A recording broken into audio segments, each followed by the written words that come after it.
माझी गाडी माझा नेता इथं आहे असं. तेव्हा आता केशवराज महाराज यांनी तर सगळ्यांचाच मार्ग सुकर केलेला आहे. ते आमच्या बरोबरच आहे हा पहिल्यापासून.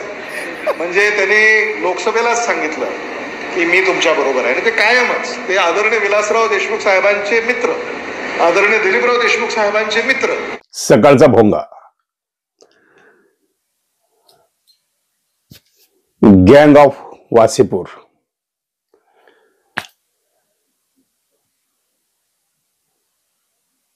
बीडकडे संपूर्ण महाराष्ट्राचं तर देशाचं लक्ष लागलंय मित्रांनो.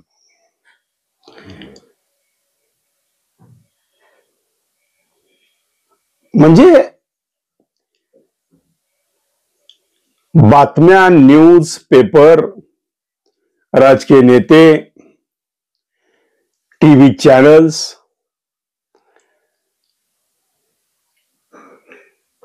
या सगळ्यांचा ओढा आता आकाकडे वळलेला आहे. आका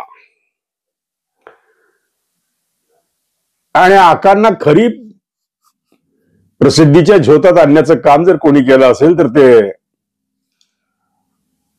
धसचा धसका आमदार सुरेश धस यांनी विधानसभेमध्ये ज्या पद्धतीनं अधिवेशनामध्ये, नागपूरच्या अधिवेशनात जे काही आपलं वक्तव्य केलं आणि आमदार सुरेश धसांनी भारतीय जनता पार्टीला घरचा आहेर दिला मित्रांनो. त्यामध्ये भर टाकली प्रकाश सोळंकेनी, त्यामध्ये भर टाकली आमदार क्षीरसागरनी, त्यामध्ये भर टाकली आमदार नमिता मुंदडांनी. त्यात आता एंट्री झाली आहे अंजली दमानी यांची.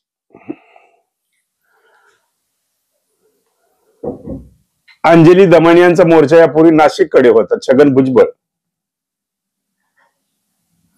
अंजली दमानी यांनी जे जे काही टार्गेट फायली हातामध्ये घेतल्या त्याचं पुढे काय झालं हा आपल्याला सगळा इतिहास माहिती मित्रांनो. एकनाथ खडसेंच्या पाठीशी त्या जमीन घोटाळ्यामध्ये त्यांनी पाठपुरावा केला. आज पाहतायत तुम्ही काय परिस्थिती आहे. छगन भुजबळांच्या पाठीशी दमानी यांनी फायली ओपन केल्या.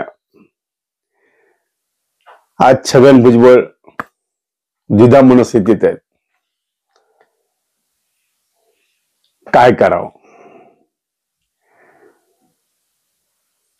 आता दमानी यांच्या टार्गेटवर आहे बीड.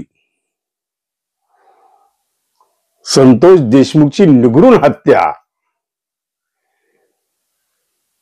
याची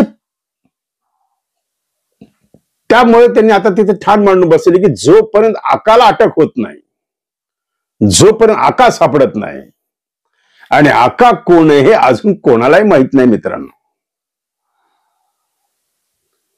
आता ज्यांना माहित आहे, जे माहित असून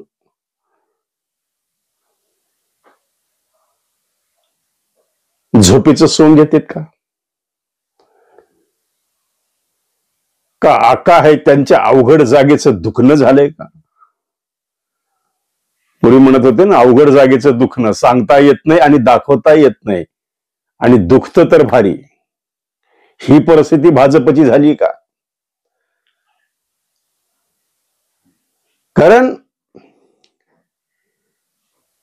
या अधिवेशनाचा पूर्ण रोख हा दोन प्रकरणाकडे वळला मित्रांनो. मी कालच्या व्हिडिओमध्ये तेच बोललो, आज तर मी रिपीट नाही करणार, की बीड मस्सा जोग सरपंचाची हत्या आणि परभणी मधलं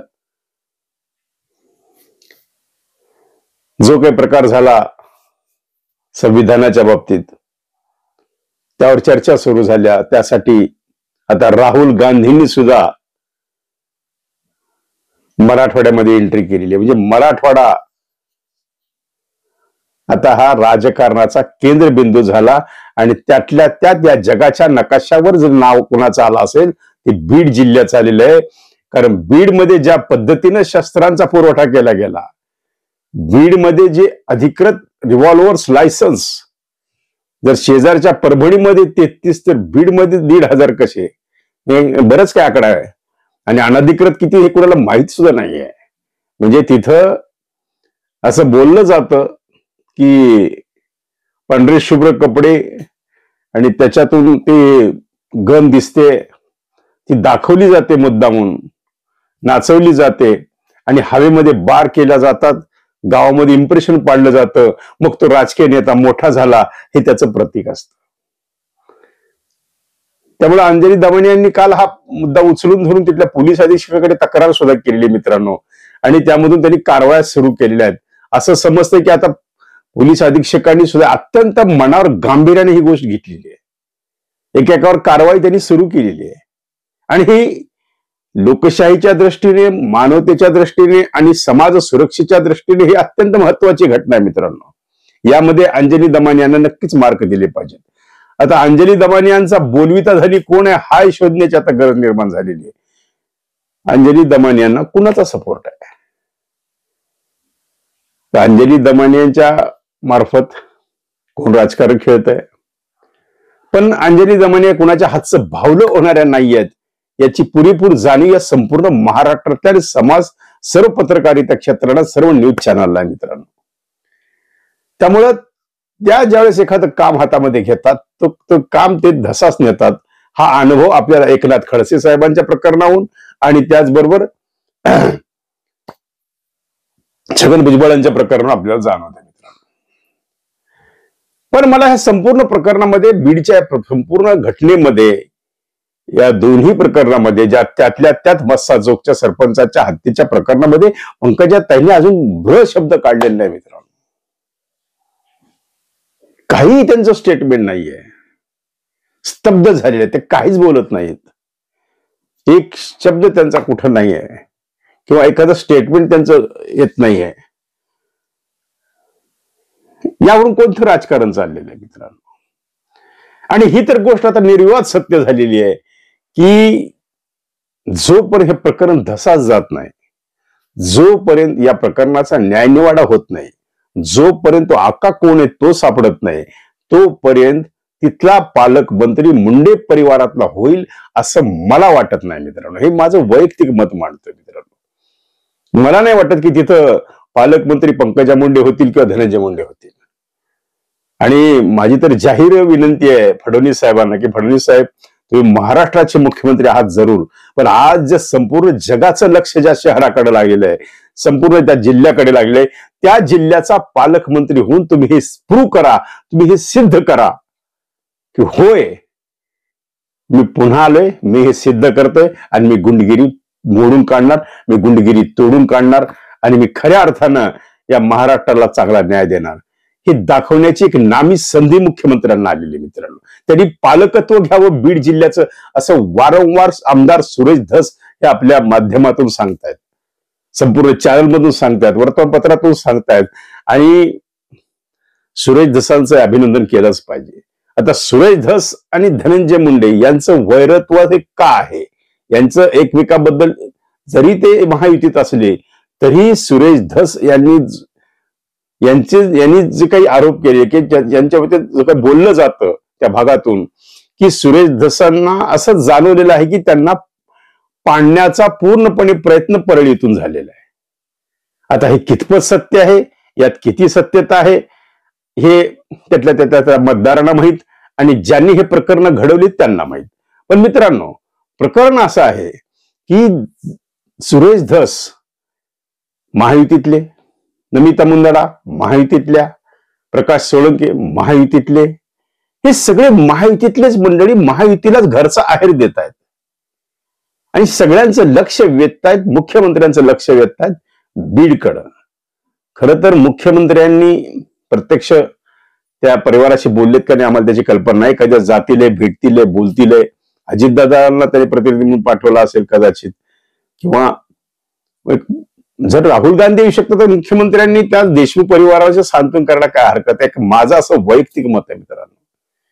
त्या परिवाराला धीर दिला पाहिजे, त्या परिवाराला संरक्षण दिलं पाहिजे, त्या परिवाराला पूर्ण विश्वास दिला पाहिजे. ती एक 10वी शिकणारी मुलगी आज कळकळीचं आव्हान करते या महाराष्ट्र शासनाला की आम्हाला न्याय द्या, आम्हाला तुमचे 10 लाख रुपये, तुम्हाला तुमची मदत नको आहे, आम्हाला न्याय पाहिजे. अन्यायाच्या विरोधात लढण्याची ताकद त्या 10वीतल्या मुलीमध्ये आली कुठून? तर या समाज व्यवस्थेमधून आलेली आहे मित्रांनो, या गुंडगिरीमधून आलेली आहे, या दहशतीमधून आलेली आहे, या हत्येमधून आलेली आहे. म्हणून अख्ख्या महाराष्ट्राचं सोडा अख्ख्या देशाचं लक्ष या घटनेकडे लागलेलं आहे की एखादी धसाने बोलून सुद्धा दाखवलं की त्याला गोळी घालायची, त्याला गाडी खाली चिडण्याचं काय वाटलं नसतं किंवा एखादा सहज मृत्यू दिला असं तर काही वाटवं, पण ज्या पद्धतीने निघूनपणे हत्या झाली याचं गांभीर्य फार महत्वाचं आहे मित्रांनो. आणि म्हणून आज संपूर्ण देशाचा मीडिया, आज दिल्लीचा मीडिया या बीडकडे ओढल्या जातोय, या बीडच्या घटनेकडे पाहतोय. आज राहुल गांधींनी त्याला राष्ट्रीय स्तरावर नेले का काय असं मला शंका आलेली, कारण राहुल गांधींनी त्या परिवाराची भेट घेतलेली आहे ज्यामध्ये अनेक राजकीय नेते, महाराष्ट्रातले काँग्रेसच्या नेत्यांनी तिथं जाऊन भेट दिलेली आहे. आणि आता तर जवळपास 27 तारखेला काहीतरी सर्वपक्षीय एक भव्य असा मोर्चाचं आयोजन या बीड शहरामध्ये केलं आहे की कदाचित या मोर्चामधून काय संदेश द्यायचा आहे फडणवीस साहेबांना, का अजून कशाची वाट बघायची ह्या सरकारला? तर असं एवढं कोणतं अवघड जागेचं दुखणं झालेलं आहे की धड सांगता येईन, त्यावर विलाजही करता येईन आणि काही दाखवता येत नाही. मित्रांनो, गांभीर्याची गोष्ट आहे आणि याकडं संपूर्ण महाराष्ट्राचं लक्ष लागलेलं आहे की आता मुख्यमंत्री जे सांगतायत की हे प्रकरण मी धसास नेणार, यामध्ये कोणत्याही आकाला, कितीही मोठा, कोणत्याही पक्षाचा, कोणत्याही जवळचा, कुणाचेही फोटो असू द्या, मी त्याला सोडणार नाही असं वारंवार मुख्यमंत्री सांगतायत. आणि दररोज मुख्यमंत्र्यांना हे स्टेटमेंट देणं भाग पडतंय की मी त्यांना सोडणार नाही. फडणवीस साहेब, तुम्ही जे बोलतात ते करतात याची आम्हाला पूर्णपणे जाणीव आहे. आणि आपण जर ती एखादी गोष्ट मनावर घेतली तर जसं तुम्ही मी येणार हे मनावर घेतलं आणि येऊन दाखवलं, करून दाखवलं. आता एवढं करून दाखवा, खरंच त्या आकांना पकडून दाखवा, खरंच आका शोधून काढा की आका कोण आहे. हे वारंवार आकाचा आका म्हणलं जातं, ते आकाचा आका कोण आहे? मग त्या आकाचा आकामध्ये तुम्हाला संजय राऊत रोज सांगतायत तो आकाचा आका कोण आहे, तुम्हाला जितेंद्र आव्हाड रोज सांगतायत की आकाचा आका कोण आहे. मग हे आकाचा धसका, मी जे आज टायटल घेतलेलं आहे, आकाला धसका, आकाला धसका, आका आणि धस याचं जे समीकरण ह्या बीड जिल्ह्यामध्ये सध्या चालू आहे. आणि आज खरंच सुरेश धसांचं हे अभिनंदन सुद्धा केलं पाहिजे की एखाद्या प्रखर सत्तेच्या विरोधात आवाज बुलंद करणे, एखाद्या गुंडगिरीच्या विरोधात आवाज बुलंद करणे आणि एक जनजागृती करणे आणि वारंवार त्याचा पाठपुरावा करून हे प्रकरण धसास देण्याचं काम धस करणार. म्हणून मी टायटल दिलेलं आहे, आकाला धस का, आकाला धस का. तर याला कारणच आहे, या का मध्ये प्रश्नार्थक चिन्हामध्ये तुम्ही पाहिलं असेल मित्र माझ्या थंबनेल मध्ये की या एका प्रश्नार्थक चिन्हामध्ये अनेक प्रश्न निर्माण झालेले आहेत. त्यात नवीन नवीन प्रश्न आता येत आहेत की पीक विम्याचं, बंजारा समाज, ऊसतोड कामगार तांड्यावरचे समाज हा ऊस तोडायला जातो आणि त्या ठिकाणी पीक विमा त्यांच्या नावानं भरला जातो, त्यामध्ये अनेक इतर जातीचे नाव घुसडले जातात. वारंवार सुरेश धस सांगतात की इथं कितीतरी हेक्टरवर बोगस पीक विम्याचं अनुदान लाटण्यात आलेलं आहे, याची सुद्धा चौकशी झाली पाहिजे. असं हे म्हणजे हे एक रॅकेट आहे. हे रॅकेट हे काय आता वरचेवर याची व्याप्ती वाढत चाललेली मित्रांनो. आता त्यांनी सांगितलं हे झालं एका जिल्ह्याचं, असं प्रत्येक जिल्ह्यामध्ये काही घडलंय का याची सुद्धा माहिती आपण घेतली पाहिजे मित्रांनो. आणि त्यामुळं या पीक विम्यातल्या भ्रष्टाचाराची जे काही पाळमुळं आहेत ते उखडून काढण्याचं काम सुद्धा आता या देवेंद्र फडणवीस साहेबांना करणं भाग आहे मित्रांनो. कारण हे करोडो रुपयाची लूट आहे. आज सरकार कर रूपानं, टॅक्स रूपानं, आपल्या सर्वसामान्य माणसाकडून जो काही टॅक्स रूपानं, कर रूपानं, मुद्रांक रूपानं, जीएसटीच्या रूपानं जे अनेक करांचे रूप आहेत, त्या रूपांमधून सरकार आपलं, महाराष्ट्राचं सरकार आपली तिजोरी भरण्याचं काम करतं. पण ह्या तिजोरीतला पैसा हा योग्य सत्कारणी लागतो का, हा सर्वात महत्वाचा प्रश्न आहे. तर तो पैसा जर असा कुठल्या तरी यंत्रणेच्या मार्फत, बोगस यंत्रणेच्या मार्फत, बोगस नावांच्या मार्फत, म्हणून सुरेश धसांनी जो पीक विम्याचा जो प्रश्न उचललेला आहे तो फार महत्वाचा आहे मित्रांनो, की ज्यामध्ये करोडो रुपयाचा भ्रष्टाचार झालेला आहे, ज्यामध्ये करोडो रुपयाची नाव, ज्यामध्ये लाखो लोकांची, हजारो लोकांची नावं ज्यामध्ये मिसळून, ज्यामध्ये बोगस नावाच्या आधारे त्यांच्या नावानं विमा कोणती कंपनी उचलते आणि तो पैसा कुणाच्या खात्यावर जातो हे शोधणं आता ही फार मोठी कसब फडणवीस साहेबांची आहे. मित्रांनो, फडणवीस साहेबांसमोर अनेक महाराष्ट्राचे प्रश्न आहेत. या प्रश्नामधून सुद्धा आता जे त्यांच्यासमोर सध्या महत्वाचा एकच मला प्रश्न असं वाटतोय की त्यांना बीड शहरामध्ये शांतता, बीड जिल्ह्यामध्ये शांतता आणि बीड जिल्ह्यातलं जे काही वातावरण आता घडवून झाले त्यामध्ये आता अजून उडी घेत आहे जरांगे पाटील. जरांगे पाटील सुद्धा आता येत आहेत. त्यांनी सुद्धा सांगितले की मी आता शांत बसणार नाही, धस शांत बसणार नाहीत, अंजली दमानिया शांत बसणार नाहीत.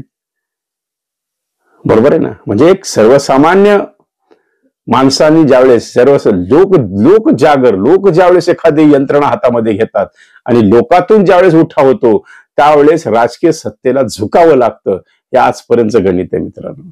त्यामुळे ज्यावेळेस जनतेतून आता हा रोष निर्माण व्हायला, जनतेत जास्त चर्चा व्हायला लागलेली, याची आता जनता हे आंदोलन हातामध्ये घेते का काय अशी शंका आता बरं. ते आंदोलन असं आहे की मूक मोर्चा, शांततेचा मोर्चा, अन्यायाच्या विरोधात, भ्रष्टाचाराच्या विरोधात, गुंडगिरीच्या विरोधात, अन्यायाच्या विरोधात लढण्यासाठी निघणारा हा सर्वपक्षीय मोर्चा, ह्याला फार विशेष महत्व मित्रांनो. आणि हे प्रत्येक शहरात होत आहे. आता माझ्या रेकॉर्डिंग स्टुडिओमध्ये अनेक गावांचे मला काही फोन्स येतात, काही पत्रक येतात, पॉम्पलेट्स येतात. ते प्रत्येक ठिकाणी हेच आहे की ह्या घटनेचा निषेध म्हणून आम्हाला मोर्चा काढायचा आहे. कालच वंचितने सुद्धा आमच्या ह्या संपूर्ण मराठवाड्यामध्ये अनेक ठिकाणी आपले कार्यक्रम जाहीर केलेले आहेत की या ठिकाणी शांततेचा मोर्चा, मूक मोर्चा. तर हे सगळे आंदोलन कशामुळे होत आहेत, तर ह्या घटना रोखणं आता ह्या महाराष्ट्राच्या सरकारपुढे फार मोठा अग्निदिव्य मित्रांनो. आणि म्हणून अंजली दमानियांनी आता उडी घेतलेली आहे. अंजली दमानिया मागं हटणार नाहीत असं वाटायला लागलेलं आहे. कारण त्यांनी पूर्णपणे सांगितलं, त्यांनी व्हिडिओ सुद्धा दिलेले की असे हवेत बार करणारे जे काही तथाकथित स्वतःला प्रतिष्ठित समजून घेणारे जे काही राजकीय नेते तरुण, अवघे त्यांचे वय सुद्धा 25 ते 30 वर्षाचे मित्रांनो. म्हणजे ज्यांना पुढे एवढं मोठं भविष्य असताना सुद्धा जर एखाद्या अशा गन हवेत उडून जर त्यांच्यावर काही केसेस होणार असतील तर ही अत्यंत दुर्दैवी घटना आहे. आणि ह्या लहान लहान लेकरांच्या हातामध्ये ह्या गन आल्या कशा, ह्यांच्याकडे लायसन आहेत का, उद्या ह्यांच्या हाताने एखादी घटना घडणार नाही हे कशाहून. त्यामुळे हे अत्यंत सेन्सिटिव्ह विषय आहे, हा अत्यंत महत्वाचा विषय. आणि ते देवेंद्रजी दररोज जे काही बोलतायत या विषयावर की मी ही गुंडगिरी मुळासहित खणून काढणार आहे, आका कोणी असो तो आका. म्हणून मी पुन्हा माझा विषय तोच सांगतो की आकाचा धसका आणि धसने लावलेला हा धसका हा आता कुठेपर्यंत जाणार आहे आणि याची पाळंमुळं उखडून या बीड जिल्ह्याला खऱ्या अर्थानं शांतता, या बीड जिल्ह्याला खऱ्या अर्थानं विकास. फक्त मला राहून आता एक वाट जाणवायला लागलेली आहे की खरंच अजूनही माझी फडणवीस साहेबांना विनंती की फडणवीस साहेब, तुम्ही जसं आमदार सुरेश धस साहेब सांगतायत की फडणवीस साहेबांनी बीड जिल्ह्याचं पालकत्व घ्यावं आणि एक मॉडेल तयार करून दाखवावं की होय, मी जर मनावर घेतलं तर मी काय करू शकतो हे दाखवण्याची एक नामी संधी मुख्यमंत्र्यांना ह्या एकाच गोष्टीतून आहे की त्यांनी बीड जिल्ह्याचं पालकत्व घेऊन आणि बीड जिल्ह्यामधली शांतता, आकाला जरब, अवैध धंदे, वाळू माफिया, ज्याची आज सांगितलं धसानी सांगितलं की 350 हायवा दररोज पळतायत, कोट्यावधी रुपयाचा संध्याकाळी गल्ला जमतो यांच्याकडं. हे काय चाललेलं आहे? वाळू माफिया, गुंडगिरी, दहशत, बलात्कार, काय म्हणजे हत्या, प्रकाश सोळंकेचं आपण बघितलंय त्यांच्या घरावर झालेला हल्ला, असे काय म्हणजे हे आज बीड हे एक असं मॉडेल निर्माण झालेलं आहे महाराष्ट्रामध्ये मित्रांनो की त्याविषयी जर बीड बिहार झाले म्हणलं तर तरी त्या आमच्या बीडकरांना राग येतो की आमच्या बीडला तुम्ही बदनाम करताय. आम्ही बीडला बदनाम नाही करत मित्रांनो, पण जे बीडमध्ये घटना घडतायत त्या घटना त्या अत्यंत अत्यंत दुर्दैवी घटना आहेत. त्या शहराच्या विकासासाठी, त्या जिल्ह्याच्या विकासासाठी, याच्यासाठी आता आज गरज आहे की देवेंद्र फडणवीसांनी आकाश शोधणे, आकाचा आकाश शोधणे, आणि आकाच्या आकाला जर जरब बसली तर शांतता निर्माण व्हायला काहीच लागणार नाही मित्रांनो. म्हणून मी जे माझं टायटल घेतलंय की धस आकाला धस का, तर आकाला धस का याचं उत्तर तुम्हाला शोधायचं आहे की धस का, कारण काय काय घडतंय हे सगळे त्या एका प्रश्नार्थक चिन्हामध्ये हे सर्व अनेक प्रश्न त्यामध्ये मिसळायला लागलेत मित्रांनो. त्यामध्ये तुम्ही पाहिलं असेल की बीडचा इतिहास जर आपण काढून बघितला, स्त्री भ्रूण हत्या प्रकरणामध्ये अनेक बोगस कार्यक्रम आहेत, वाळू माफिया, आता पीक विमा घोटाळा निर्माण झालेला आहे अनेक ठिकाणी. आता प्रत्येक कार्यालयाच्या जर स्टोऱ्या सांगायच्या म्हटल्या तर आपला व्हिडिओ 1.5-2 तासाचा होणार आहे मित्रांनो. फक्त मी तुम्हाला सूचक असा इशारा सांगतोय की खऱ्या अर्थानं आता बीडला खऱ्या अर्थानं पालकत्वाची गरज आहे, आणि ते पालकत्व जर फडणवीस साहेबांनी घेतलं तर खऱ्या अर्थाने सुरेश धसांनी लावून धरलेला हा घरचा आहेर, सुरेश धसांनी आपल्याच पक्षातल्या लोकांना दिलेला एक इशारा, आणि खरंच सुरेश धसांची ही मागणी, खरंच तर सुरेश धसांचा आवाज दिल्लीपर्यंत पोहोचलाय का? का सुरेश धसांच्या पाठीशी अमित शहा आहेत का? का सुरेश धसांना कोण बोलवतंय का? का सुरेश धसांच्या माध्यमातून अवघड जागेच्या दुखण्यावर विलाज करायचा आहे का? हा एक शंका आता बीडकरांच्या आणि ह्या संपूर्ण महाराष्ट्रातल्या जनतेच्या मनामध्ये यायला लागलेली की कुठेतरी मोठी शक्ती या सुरेश धसांच्या पाठीशी असली पाहिजे. तो सुरेश धस आज ज्या पद्धतीने आक्रमकपणे गँग ऑफ वासेपूर किंवा हत्येच्या विरोधात, गुंडगिरीच्या विरोधात ज्या पद्धतीनं त्यांनी आवाज बुलंद केलेला आहे, यामागे दिल्लीची शक्ती आहे का की जेणेकरून दिल्लीकरांना आता हे लागत असलेलं गालबोट आज खऱ्या अर्थानं महाराष्ट्रामध्ये पूर्ण मॅन्डेट मिळालेलं सरकार आहे.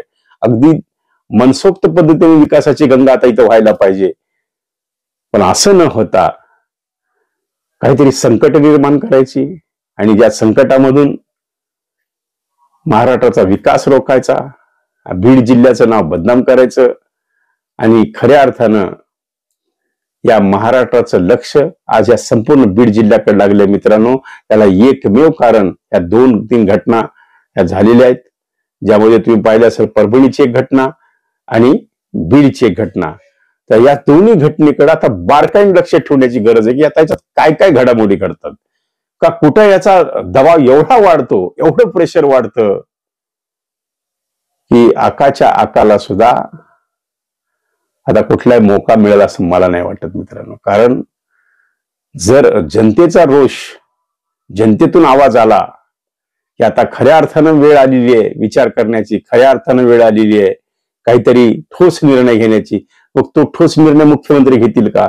तो ठोस निर्णय ते जे स्वतः ज्यांच्यावर आता हे आरोप निर्माण आहेत ती लोकमंडळी घेतील का, की जेणेकरून महाराष्ट्रातल्या जनतेला एक विश्वास मिळेल की खरंच आता अंजली दमानी यांचं मनावर घेतलेलं आहे, सुरेश धसांचं मनावर घेतलेलं आहे, आमदार नमिता मुंदडांचं मनावर घेतलेलं आहे, प्रकाश सोळंकेंचं मनावर घेतलेलं आहे, आणि जनतेचं मनावर घेतलेलं आहे. कारण आज सर्वसामान्य बीडकडली जनता ही थोडीशी भयभीत आहे, थोडीशी एक प्रकारच्या आपल्याच, मी अनेक माझे जवळचे मित्र त्यांना फोन करून विचारतो तरी सांगितले की आम्हाला समजत नाही काय होतंय, असं घडायला नकोय पण का झालं, अशी बरीच चर्चा सुरू झालेली. तर मित्रांनो यामागे एकच कारण आहे की कुठंतरी हे दहशतवाद संपला पाहिजे, भ्रष्टाचार संपला पाहिजे, आणि गुंडगिरी संपली पाहिजे, आणि शासकीय यंत्रणेची लूट ज्या पद्धतीने व्हायला लागली ती थांबली तरच बीड जिल्ह्यात चांगलं नेतृत्व मिळू शकतं, बीड जिल्ह्यातून चांगला विकास होऊ शकतो, आणि बीड जिल्ह्यातल्या सर्वसामान्य लोकांना मोकळा श्वास घेता येऊ शकतो. यासाठी गरज आहे आकाला धस का घेण्याची, आकाला धस का घेण्याची. तुम्ही पण शोधत बसा, तुम्ही पण विचार करा की धस का घ्यायचे, धसका कोणता घ्यायचा आहे. आणि पुन्हा पुन्हा मी वारंवार हे सांगतो की मुख्यमंत्री साहेबांनी खऱ्या अर्थानं पालकमंत्री जाहीर करताना बीड जिल्ह्याचं पालकत्व घ्यावं आणि बीडचा पालक कोणतरी होऊन त्या बीड जिल्ह्यातला संपूर्ण कायापालट करावा, याच इच्छा मी व्यक्त करतो आणि आजचा भोंगा थांबवतो. नमस्कार. सर्व प्रकारच्या राजकीय प्रचार सिरीजच्या निर्मितीसाठी एकमेव नाव Ratnakar Ausekar. Contact 9890 39 87 88. Online recording series देणारं महाराष्ट्रातलं एकमेव नाव रत्नाकर औसेकर. 51 आवाजांचा बादशाह रत्नाकर औसेकर. कॉन्टॅक्ट 9890 39 87 88. आवाजाचा बादशाह रत्नाकर औसेकर यांच्या YouTube चॅनलला लाईक करा, सबस्क्राईब करा आणि आपापल्या ग्रुपवर शेअर करा. चला आपल्या मोबाईलवर सर्वप्रथम आमचा कार्यक्रम मिळवण्यासाठी सहकार्य करा. Ratnakar Ausekar YouTube channel.